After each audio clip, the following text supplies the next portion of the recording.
Hey guys, welcome back to Phone Tricks. In this video, we learn how to hide apps in Realme GT2 Pro smartphone. Before you start the video, I request to subscribe our channel for more interesting phone videos.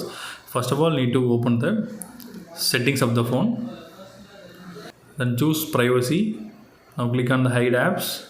Now enter your privacy password. If you come this area for first time, you need to create the privacy password. Then enable the applications you want to hide. I will select Battleground India.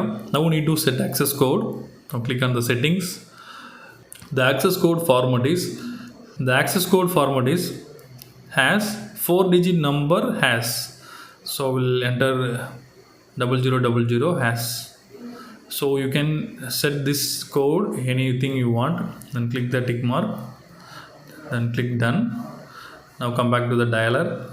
So now I try to dial has 0000 has. Now the hidden apps available here. So that's all guys. I hope this video is very useful to you. If you like this video, hit thumbs up. See you in next video. Bye bye.